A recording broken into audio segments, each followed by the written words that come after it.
माल मवेशी डंगर रुड़ गए, खुरली किले छप्पर रुड़ गए, टूट गए कावां चिड़ियां दे घर, काली बेरी किक्कर रुड़ गए, पिंड दी वड्डी मस्जिद ढह गई, दरिया पारे मिंबर रुड़ गए, धी राणी दे विआह लई सांबे, बालन बक्से बिस्तर रुड़ गए, की दस्सां नुकसान दी कीमत, हीरियां वर्गे पुत्तर रुड़ गए।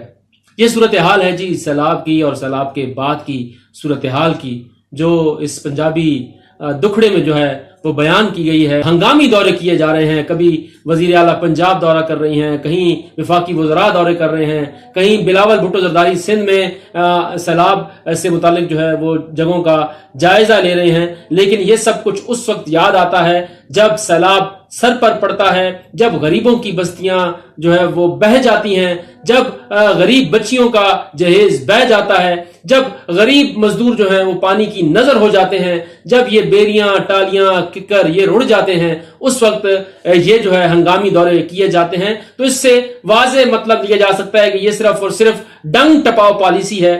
आज तक पॉलिसी नहीं बनाई गई, क्योंकि मेरे सामने एक तस्वीर में जुल्फकार अली भुट्टो जायजा ले रहे हैं सैलाब की सूरत हाल का। तो अंदाजा लगा लें कि 70 की दिहाई से आज 2025 तक कोई इंतजाम जो है वो नहीं किया गया, ग्राउंड पर भी कुछ नजर नहीं आता। नहरी निजाम वो है जो अंग्रेज लेकर गया, उसके बाद पंजाब में कोई नहरी निजाम जो है वो हमने नहीं बनाया। डैम्स की सूरत हाल यह है कि इसके ऊपर अगर बात करें तो एक तनाजा खड़ा हो जाता है। एक विफाकी वजीर जो कि मौसमियाती तब्दीली के वजीर हैं, सेनेटर मुसद्दिक मलिक, उन्होंने ये कहा कि उमरा की वजह से गरीबों की बस्तियां बह गई हैं और रियासत कुछ नहीं कर सकी। ये बयान जो है, ये स्टेटमेंट जो है खुद हुकूमत के अपने मुंह पर तमाचा है कि क्या आप हुकूमत में बैठे हैं और आपको ऐसे बयानात देने चाहिए, बल्कि आपको ऐसे लोगों के खिलाफ कार्रवाई करनी चाहिए। अफसोस की बात यह है कि कोई जो है वो प्रेस कॉन्फ्रेंस के जरिए हमने ही सवाल किया था, तो कोई ये कहता है कि जब ज्यादा बारिश आती है तो ज्यादा पानी आता है।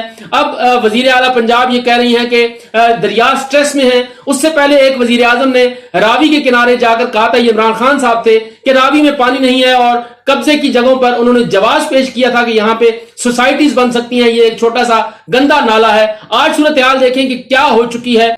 एक तुर्क कहावत है कि जो ये पत्थर हैं जो पानी में बह कर आते हैं, ये पत्थर जो हैं वो सांप के अंडों की मानन है, कि जिस तरह से सांप के अंडे हैं और वो हर कुछ से बाद अपने अंडों को देखने आता है, ऐसे ही दरिया अपने इन अंडों को, इन पत्थरों को सेकने आता है। तो ये दरिया सेकने आया और लाहौर डुबो दिया, सियालकोट डुबो दिया, उसके साथ साथ कहां तबाही जो है वो नहीं बची। चाहे वो मुल्तान हो, चाहे वो झंग हो, चाहे वो खुशाब का एरिया हो या दीगर इलाके हो, जो सैलाब अब जाएगा सिंध की तरफ, जो वो तबाही निकालेगा वो एक अलग ही मामला है। अब सिंध की बात कर लेते हैं। सिंध में अगर पानी नहीं जाता तो भी मसला, और अगर पानी चला जाए तो भी मसला।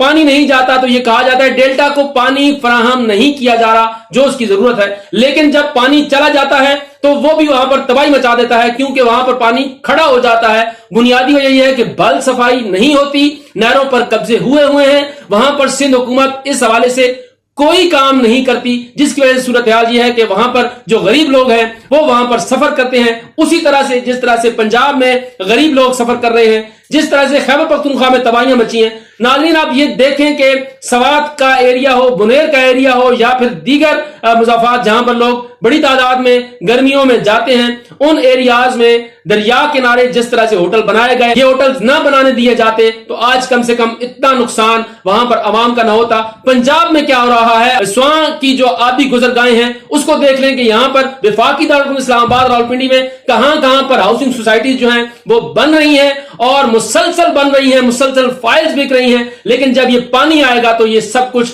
बहा ले जाएगा और फिर ख्याल आएगा कि ये हमने क्या किया और क्यों होने दिया गया। आपके सामने मिसाल चट्ठा बख्तावर इस्लामाबाद की है, आपके सामने मिसाल ये H13 की है, सैदपुर विलेज की है, जो पार्लियामेंट हाउस से सिर्फ 2 किलोमीटर के फासले पर है। वहां पर क्या कुछ हुआ और कैसे तबाही जो है वो इस पानी ने मचाई है। हम पानी को ना जखीरा कर सकते हैं, ना अपने उसे इस्तेमाल में ला सकते हैं, लेकिन ये सैलाब आता है और हमें डुबो के चला जाता है और फिर हम उसके ऊपर توجیہ دینا شروع کر دیتے ہیں کہ یہ سیلاب کے ساتھ جو مٹی آئے گی اس کے ساتھ زرخیزی آئے گی. بھائی زرخیزی آئے گی نہیں آئے گی, جس نے اپنی ساری جمع پونجی لگائی ایک گھر بنانے میں, لیکن اس کو آنن فانن جس طرح سے پانی نے تباہ کیا ہے, وہ کہاں جائے, وہ کس سے گلہ کرے اور کس سے فریاد کرے کہ اس کے ساتھ اس کی جو پوری زندگی کی کمائی ہے وہ ڈوب چکی ہے. یہاں پر صورتحال یہ ہے کہ ہمارے حکمران صرف چند جگہوں پر جا کر دورہ کرتے ہیں, فوٹو سیشن ہوتا ہے اور اس کے بعد بھول جاتے ہیں.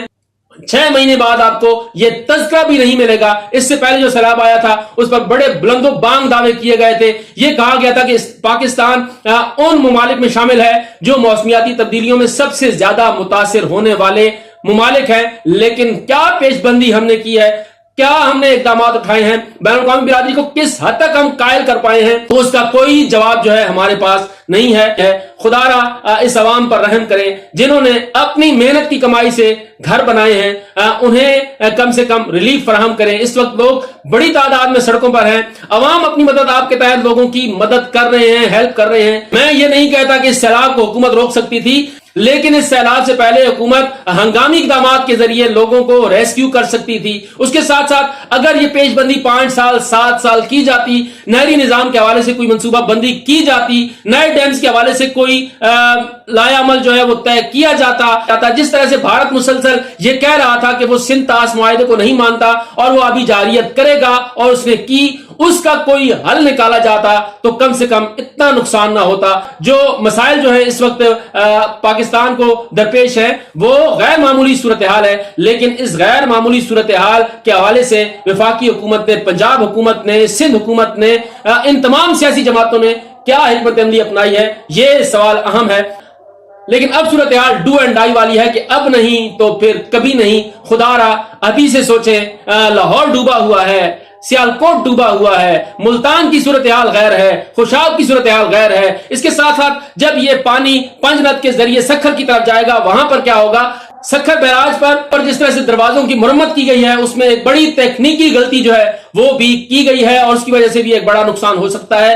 کیوں ہم اس طرف توجہ نہیں دیتے, کیوں پنجاب میں مزید بیراج جو ہے وہ نہیں بنائے جا رہے, کیوں جو ہے آبی گزرگاہوں کو ہم خالی نہیں کروا رہے.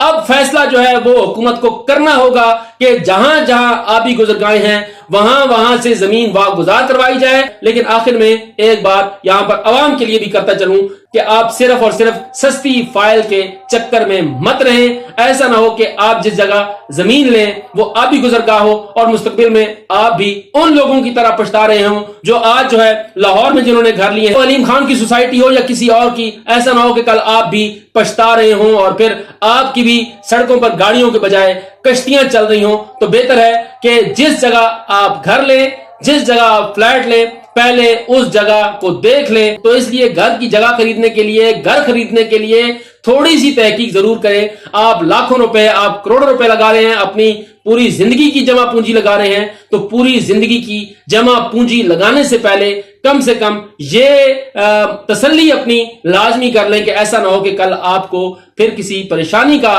سامنا کرنا پڑے اور آپ کے سامنے آپ کا گھر اس طرح سے سیلاب کی نظر ہو رہا.